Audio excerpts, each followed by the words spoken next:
안녕하세요. 방안의 코끼리를 진행한 이준기입니다. 방안의 코끼리 잘 보고 계시죠? 영상을 소비하는 데에서 그치지 마시고 부디 부족한 영상이지만 여러분께 생각할 거리는 드렸다고 생각합니다. 그것을 바탕으로 새로운 것들을 계속 생산해 내시는 그런 구독자 여러분들이 되셨으면 좋겠습니다. 전 세계에 유례 없는 시간을 보내고 있지만 이것이 원인이 없는 그런 시간은 아니었기 때문에 그 원인을 찾아보면서 특히 성경적인 관점에서 원인을 바라보고 교회가 회개해야 할 것과 나아가야 할 방향을 찾아보려고 했었던 방안의 코끼리였습니다. 여름부터 겨울까지 모두 7분을 모시고 그분들의 이야기를 들으면서 여러분께서도 다채로운 통찰을 각자 마음속에 가지셨을 거라는 생각이 듭니다. 큰 흐름에서 몇 가지 짚어보자면 코로나 바이러스로 인한 이번 팬데믹의 원인은 지구온난화로 인한 기후변화입니다. 기후변화의 원인은 우리의 무분별한 생태계 파괴였죠. 생태계 파괴의 원인은 경제적, 물량적인 성장을 남보다 더 빨리 하기 위해 전 세계가 무한 경쟁에 빠지게 되었기 때문입니다. 그리고 그 무한 경쟁을 가능하게 만든 것은 바로 우리의 욕심과 이기심이었죠. 이것을 성경적인 관점에서 다시 살펴보자면 하나님께서는 세상을 창조하시면서 마지막에 피조물 간의 균형과 조화를 보시기에 참 좋았다고 말씀하셨고 인간에게도 그 균형과 조화를 이루기를 바라시며 문화 명령을 주셨는데 인간은 이 명령에 하나님의 마음은 덜어내고 욕심 한 방울, 이기심 한 방울을 넣어 오역한 결과 인간의 마음대로 환경을 다스리는 청지기가 아닌 정복자 혹은 하나님을 대체하는 또 다른 신으로 다른 피조물 위에 군림하려고 했습니다. 그 결과 모든 관계가 깨어지고 인간의 힘으로는 도저히 이를 극복할 수 없었기 때문에 결국에는 예수님이 오셔서 모든 것을 구속하셨지만 예수님 혼자서 모든 것을 이루진 않으셨습니다. 은혜와 자비가 풍성하신 이분께서는 여전히 우리에게 희망을 걸고 계셨고 그분의 사역에 우리가 참여해서 함께 하나님 나라를 완성시키기를 바라고 계십니다. 하지만 우리는 아직도 가야 할 길이 멀어 보입니다. 우리는 아직도 여전히 하나님의 마음 대신에 우리의 욕심과 이기심으로 더 나은 레시피를 만들 수 있다고 생각하고 우리가 스스로 하나님이 될 수 있다는 헛된 욕망을 가지고 있습니다. 그리고 그 욕망은 21세기에 와서는 세계화, 도시화, 금융화 등의 질서를 만들었지만 이런 질서들은 눈에 보이지 않는 코로나 바이러스 하나에 모두 해체되고 있습니다. 이런 질서들을 대체하는 새로운 질서가 필요합니다.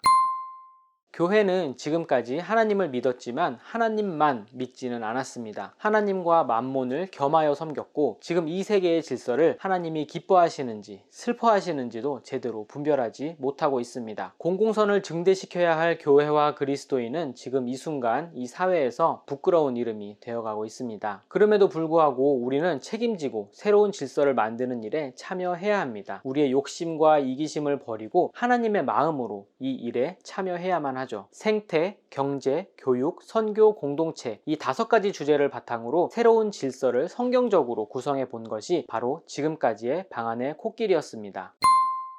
첫 번째, 생태, 피조물 간의 조화와 균형, 그 창조 원리로 돌아가는 것이 지금 이 시대에서 가장 급하고 중요한 문제입니다. 덜 쓰고 덜 가지지 않고는 이 문제를 해결하기가 어렵습니다. 신재생 에너지, 쓰레기 분리수거 이런 것보다도 가장 확실하고 근본적인 해결 방법은 덜 만들고 덜 쓰고 덜 버리는 것입니다. 그리고 도시 중심의 질서에서 벗어나 각 지역으로 분산되어 도시 의존적인 경제, 정치, 사회체제를 버리고 각 지역을 중심으로 한 작은 공동체들이 많이 만들어져야 합니다. 이걸 전문적인 말로는 글로컬라이제이션이라고 하죠. 교회는 가장 먼저 환경보호, 생태정의의 회복이 하나님 나라 건설에 필수적이라는 의식을 가져야 합니다. 이원론적인 성소개 영역에서 벗어나 균형 잡힌 시각을 회복해야 합니다. 그리고 생태정의의 회복을 위해서 열심히 배울 필요가 있습니다. 기후위기를 해결하기 위해서 구체적으로 어떻게 해야 하는지를 배우고 실제로 가장 작은 개인의 단위에서 교회 공동체 단위까지 실천이 필요합니다. 그리고 또 나아가서 지역사회와 나라의 생태정의를 회복하기 위한 움직임까지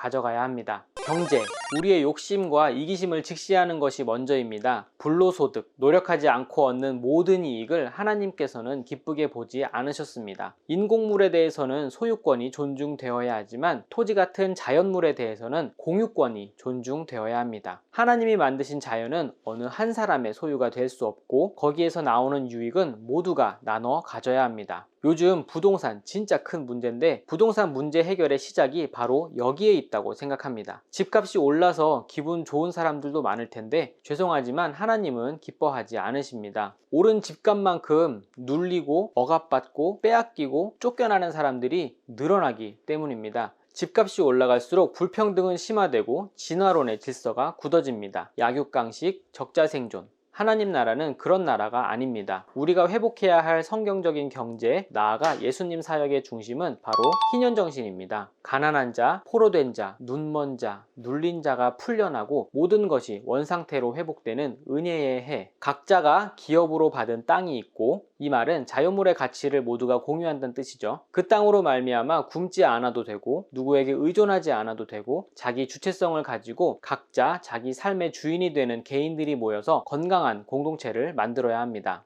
세 번째, 교육. 현재 교육은 경쟁 중심, 능력주의, 주입식 교육입니다. 우리는 그동안 이해하고 공감하고 서로 사랑하는 걸 가르친 그런 사회가 아니었습니다. 이런 시스템이 계속되면서 학생들은 자유하지 못했고 눌리고 억압된 존재로 남을 밟고 올라갈 때 자존감을 느끼는 그런 존재가 되었고 교사들도 그 자리에 머물러서 새로운 시도를 하지 않는 고인물 같은 존재가 되어가고 있습니다. 교육이 어떤 악순환을 끊을 수 있는 유일하고 가장 좋은 방법이라면 새로운 질서를 만들고자 하는 우리는 교육에 집중해야만 할 이유가 있습니다. 그리고 우리가 기억해야 할 원칙은 가장 성경적인 것이 가장 보편적이다 라는 것이죠. 우리가 아이들에게 그리고 학생들에게 가르쳐야 할 것은 경쟁하는 법, 스펙 쌓는 법이 아니라 생각하고 소통하고 협력해서 새로운 것을 창조하고 문제를 해결하는 그런 능력을 가르쳐야 합니다. 그러려면 기존의 주입식 교육, 티칭의 개념에서 코칭의 개념으로 교육의 방식이 전환되어야 합니다. 앉아서 수업 듣고 외워서 시험 치고 점수 매겨 수직으로 줄 세워서 계급 나누는 그런 교육이 아니라 자기 스스로 배울 과목을 선택하고 목표를 설정하고 그 목표를 달성하기 위해서 선생님, 친구들과 같이 소통하고 협력하면서 스스로 비판적인 사고를 펼치면서 그렇게 새로운 것을 배워가고 만들어가면서 자기 앞에 놓인 문제들을 해결해 나갈 수 있어야 합니다. 그런 과정 가운데 넉넉한 자존감을 가진 자유인으로 바로 서고 내 옆에 사람도 똑같이 그런 자유인이라는 걸 인식할 수 있는 존재로 키워져야 합니다. 그것이 하나님의 창조 원리, 너와 내가 똑같이 사랑받는 하나님의 자녀라는 겁니다. 그리고 공동체, 성경적 공동체는 하나님이 다스리는 공동체입니다. 이 말은 세속의 주류 문화, 돈과 권력 같은 그런 주류 문화에 동화되지 않는 하나님께 속한 구별된 삶, 다시 말해서 거룩한 삶을 누리는 공동체입니다. 이 삶은 일상의 삶에 나타나야 하지만 만몬의 세상에서 혼자서는 그 삶이 불가능하기 때문에 하나님께서는 교회라는 공동체를 우리에게 주셨습니다. 그러나 그 교회는 일상의 삶에서 분리된 주일 중심, 종교 제의 중심에 편협하고 배타적인 공동체가 되어가고 있습니다. 신앙인 한 사람, 지역사회의 교회 하나는 속한 사회 전체의 공공선을 증대시켜야 하지만 안타깝게도 2020년의 한국 교회는 그렇지 못했습니다. 어떤 사람들에게 예배는 두려움과 공포의 대상으로 다가왔고 교회는 이기적이고 배타적인 집단으로 인식되고 있습니다. 새해를 맞이한 우리는 그리스도의 교회됨이 무엇인지 처음부터 다시 생각해야 할 때가 온 것 같습니다. 예수님께 우리의 길을 끈질기게 물으면서 돈으로 환산할 수 없는 중요한 가치들을 붙잡고 거대하진 않아도 거룩한 삶을 추구하는 그런 공동체로 돌아가야 합니다. 예배를 사랑하는 공동체, 기도를 사모하는 공동체, 생태 정의를 실천하는 공동체, 사회 정의, 경제 정의를 추구하는 다양한 성경적 공동체들이 서로 존중하면서 세속의 문화에 지배당하지 않고 더 큰 공동체로 신앙의 걸음을 내딛어가며 우리가 사는 이 땅을 하나님의 나라로 만들어가야 합니다.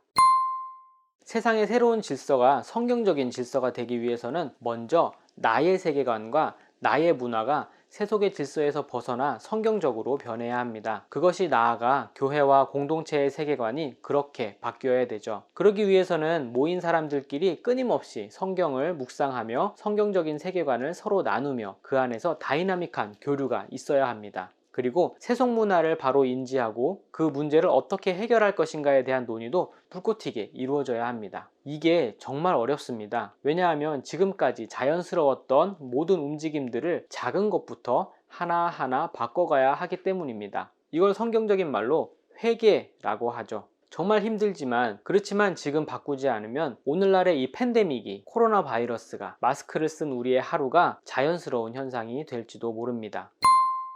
방 안의 코끼리 첫 번째 시즌에서 다루지 못한 주제가 있는데요. 그게 바로 선교입니다. 선교를 이번 시즌에서 다루지 못한 것이 큰 아쉬움 중에 하나입니다. 그래서 이 주제에 대해서는 앞으로 한번 꾸준히 다루어 볼까 합니다. 어떻게? 저희가 직접 선교 현장에서요. 그래서 저희가 시즌 1을 여기서 마무리하고 다음 시즌을 기획하는 시간을 가지려고 합니다. 이제 한국에서의 일정을 마치고 현지로 이동하는 일정이 정해졌기 때문에 이동해서 정착하는 시간이 필요하게 되었습니다. 아마 제 생각에는 꽃이 피는 봄에 돌아올 수 있지 않을까 생각해 보는데요. 그동안 방 안의 코끼리에 있는 영상을 다시 한번 시청해 보시면서 새롭게 하나님 나라의 질서를 여러분의 마음속에, 우리들의 교회에, 그리고 우리가 속한 이 사회와 나라에 어떻게 적용할 수 있을지를 함께 고민하면서 그런 고민이 실제로 피어나는 새로운 새싹들이 이곳저곳에 많이 생길 수 있기를 소망합니다. 방 안의 코끼리가 그런 새싹의 작은 강아지똥의 역할을 할 수 있다면 더없이 기쁠 것 같습니다.